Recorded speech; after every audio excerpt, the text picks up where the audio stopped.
ഞാൻ ഉദ്ദേശിച്ചതുപോലെ ഒരു ഭർത്താവല്ല. അതൊരു പരീക്ഷണമാണ്.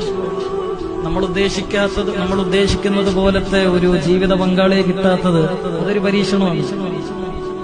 നമ്മൾ ഉദ്ദേശിക്കുന്നത് പോലെ നമ്മുടെ മക്കൾ വളരാത്തത് അത് ജീവിതത്തെ സംബന്ധിച്ചിടത്തോളം ഒരു പരീക്ഷണമാണ്. മക്കളെ സംബന്ധിച്ച് നമ്മൾ കരഞ്ഞു പോകുന്നത് അതൊരു പരീക്ഷണമാണ്. എല്ലാം ഏതെങ്കിലും ഒരു നിലയ്ക്ക് ഒരു പരീക്ഷണം അനുഭവിക്കാത്ത ഒരു മനുഷ്യനും ഈ ലോകത്തില്ല. സർവ്വതിലും സന്തോഷിക്കുന്ന ആരെങ്കിലും ഉണ്ടോ?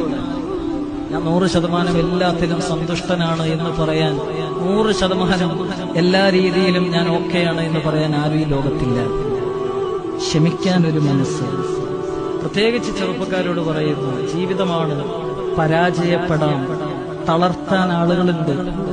1,24,000 പ്രവാചകന്മാർക്ക്, അള്ളാഹുവിന്റെ അടുക്കൽ ഏറ്റവും മഹത്വമുള്ള പ്രവാചകന്മാർ, അവർക്കും ശത്രുക്കൾ ഉണ്ടായിരുന്നു. പിന്നെ നിനക്ക് ശത്രുക്കൾ ഉണ്ടാകാതിരിക്കുമോ? അപ്പൊ ഇന്ന് നമ്മുടെ തോളിൽ കൈയിട്ട് നടക്കുന്നവര് നാളെ ചിലപ്പോ നമ്മളെ തള്ളിപ്പറഞ്ഞെന്നിരിക്കാം. തകർന്നു പോകല്ല്, പരാജയപ്പെട്ടു പോകല്ല്. ജീവിതമാണ്, പിടിച്ചു നിൽക്കണം. അല്ലാതെ